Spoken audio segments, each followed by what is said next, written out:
Bienvenue au Javits Center pour le Salon international de l'automobile de New York.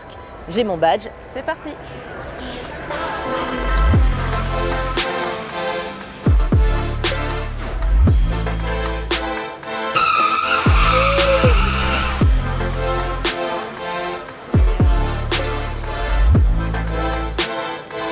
C'est mon M6, s'il vous plaît. Ah ouais. New York est le dernier grand salon professionnel avant la rentrée, ici, aux États-Unis. Sa première édition remonte à 1900. Je vous laisse faire le calcul. Mais c'est également le salon le plus important des États-Unis, après celui de Détroit, bien sûr. Le printemps étant propice à l'achat de voitures, les constructeurs présentent leurs nouveautés. Comme on l'est en Amérique, ce sont d'abord les pick-up qui tirent les ventes avec l'arrivée des premiers modèles 100% électriques. C'est le cas de Ford et son F-150. Alors parlez-moi de ce F-150 Platinum. So what you get with the Platinum, you get 22-inch wheels instead of the basic 20s or 18s. This can do 0 to 60 in the low 4-second range. And you have 426 horsepower with 775 foot-pounds of torque. So it's a fast one. Ford a équipé son stand d'une piste d'essai de 300 mètres. Combien ça coûte? I think it's around $97,000 because it's the Platinum trim. Le but, coller les visiteurs au siège du Lightning. Yeah, ok.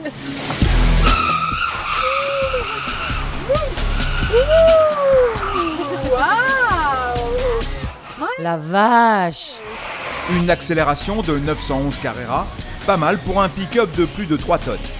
L'autonomie est digne d'un utilitaire, 514 km d'après le constructeur. Et cette version Platinum est bourrée de fonctionnalités bien pensées. Ah, c'est intéressant. Yeah, so when you park it, you can pull it down. If you need to eat or do work on your computer, you can fold this part out too. Just lay it flat out. Now we have the little scanner there, but it will lay flat. Pas bête. Merci ma chérie. Autre fonction étonnante, le Backup Power. On peut recharger d'autres véhicules, mais également alimenter une maison individuelle, pratique en cas de panne de courant. As an electric truck, you don't have any need for an engine any longer because you have a battery. So that really opened up a lot of opportunity for us with what we call our Mega Power Frunk, which is what you see here. Et le succès du Lightning est au rendez-vous. Ford, qui le réserve à l'Amérique du Nord, a pris du retard mais a engrangé 200 000 commandes. Les livraisons démarrent cette semaine. Ouais. Bon bah je crois que je vais commander. Excusez-moi, je dois voir qui pour acheter une voiture? Ford a cru avancer seul, mais entre-temps, la concurrence s'est réveillée. So, what do you guys think? Do you like our Silverado EV? Alors là vous avez le tout nouveau Silverado 100% électrique de Chevrolet. Ah ouais.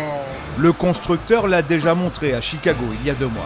Mais cette fois, à New York, on peut s'en approcher en exclusivité pour Turbo. Environ 660 chevaux pour une autonomie de 400 miles, 600 km. Waouh. À l'intérieur, un tableau de bord entièrement digital, doté d'un écran de 17 pouces. 4 vraies places, et comme le F-150, le Silverado propose des aménagements plutôt futés. C'est assez malin parce qu'à l'intérieur du véhicule, il y a une trappe et du coup, il y a une continuité avec la benne. Vous pouvez rajouter des matériaux longs. C'est bien pensé. Il a une bonne gueule ce Silverado. Une bonne gueule qui démarre à 45 000 €. Début des livraisons printemps 2024, là aussi en Amérique uniquement. Même si sur ce salon 2022, la nouveauté reste l'électrique, il y a quand même certains constructeurs qui résistent, comme Ford avec cette Mach-1, un V8 de 5 litres, 470 chevaux. Ah, ça fait plaisir. Ce n'est pas faux, Karine. D'autant que Ford annonce la Mach-1 depuis presque 2 ans. Elle remplace la Bullitt et surtout, elle est au catalogue de Ford France à partir de 64 200 €. Le petit pommeau de levier de vitesse fait toujours son effet, vous trouvez pas? Ah, c'est classe, j'adore. Il faut juste être très patient à la commande et pas trop regardant sur la conso, autour de 12 litres au 100. Toujours chez Ford, une nouveauté cette fois, disponible à l'automne. Je sais qu'on vous a déjà tout dit sur le Bronco, mais alors là, c'est du lourd, du très lourd. Le Bronco Raptor 3 litres, 400 chevaux. Il est mastoc, il est agressif, volant en cuir, avec des petites finitions en fibre de carbone. On a envie de partir à l'aventure avec ce genre de véhicule. Pour bouger les 2 tonnes 6 de ce Raptor, un 6 cylindres biturbo EcoBoost. Configuration fétiche de la marque et un prix à partir de 63 000 €. Quant au concurrent direct du Bronco, le voici, le Jeep Wrangler Rubicon 392. Ouf, tu fais traction avec. Un bon gros V8 dans une Jeep, on n'avait pas vu ça depuis 1981, mon année de naissance. Ce que je vous propose, c'est d'aller faire un tour dedans. Allez, suivez-moi. It has a 6.4-liter V8 Hemi in it with 470 horsepower and torque. It's 0 to 60 in 4.5 seconds. And tell me that doesn't sound amazing. Ah, j'adore. Le Rubicon doit son nom à sa cylindrée 392 pieds cubes. Et rien de tel que le banc d'essai Jeep incliné à 40 degrés pour tester le franchissement. Oh my gosh, c'est encore plus impressionnant. By engaging that, I can actually take my foot off the brake. La boîte auto à 8 rapports est épaulée par un transfert à 2 vitesses permanentes. Avec la réduction, pas besoin de freiner, même en descente. Heureusement que j'ai pas pris de petit-déj avant de venir. It's like a roller coaster. Le V8 Rubicon n'est pas donné. Jeep, qui le réserve au marché américain, le propose à partir de 68 000 €.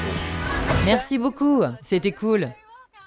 Ce sont les journées presse aujourd'hui, donc bien évidemment, il n'y a pas beaucoup de monde à part les journalistes. Et les journalistes sont venus voir un phénomène aperçu furtivement jusqu'à aujourd'hui. Alors là, on arrive sur le stand Nissan avec la toute nouvelle Nissan Z V6 biturbo. Et c'est vrai qu'en bleu, ça a de la gueule. Alors on va enfin pouvoir s'asseoir dedans. La Z est à mi-chemin entre GT et sportive. Voilà, c'est très très bas. Comme son ancêtre dont elle s'inspire, la Datsun 280Z. C'est joli en bleu comme ça, sur piqûre. C'est une boîte manuelle à 6 rapports, frein à main à l'ancienne. C'est une propulsion animée par un 3 litres thermique de 400 chevaux. Elle est également proposée en boîte séquentielle à 9 rapports. Le Launch Control est de série. C'est une voiture 2 places qui malheureusement ne sera pas commercialisée ni vendue en France. Allez, je vous laisse profiter de l'intérieur. Un écran tactile de 9 pouces, un tableau de bord numérique, 2 baquets style GTR et un prix à partir de 38 000 €. Et devant moi, c'est pas mal aussi, oh là là, la nouvelle Corvette Z06 est un V8 de 5 litres 5 qui développe 670 chevaux. Je suis amoureuse là. Et il y a de quoi, Karine. Moteur en position centrale, régime maxi, 8600 tours. Alors c'est à peu près pareil à l'intérieur que la C8, mais elle a gagné 200 chevaux de plus, quasiment. Quand même incroyable. Et là vous avez toujours les boutons sur le côté. Avec sa Stingray, Chevrolet ambitionne d'offrir le look, les sensations et le bruit d'une Ferrari F8 à un tarif divisé par 4, autour de 83 000 €. Livraison à l'automne. Il neige. Chez Subaru, on a mis le paquet sur le stand pour mettre en valeur la grande nouveauté 2023, la Solterra. Premier SUV compact, 100% électrique de la marque. Entre nous, je suis pas très fan, c'est un peu plastique. Je sais pas ce que vous en pensez, mais moi ça me rappelle la mauvaise époque de Citroën. Traction intégrale, 215 chevaux, 400 km d'autonomie. Bah, c'est sûr que c'est une voiture familiale, hein, parce que le coffre est grand. Et c'est quand même, et je fais 1m72. C'est un des atouts de la Solterra, Karine. Un coffre d'un volume de 850 litres. Entre nous, je trouve que l'extérieur de la voiture est beaucoup plus sympa que l'intérieur. La Solterra débarquera en France avant la fin de l'année, à partir de 35 000 €. Toujours dans l'électrique, mais plus exclusif, voici une Cobera. Un roadster ultra léger, 698 kg. If you combine 600 horsepower with that weight, from 0 to 62, 2.7. Et quelle est l'autonomie? 350. 350. Yeah. Ok. Tout rappelle une AC Cobra dans cette Cobera C300. Mais ni les dimensions, ni la technologie n'ont un quelconque rapport.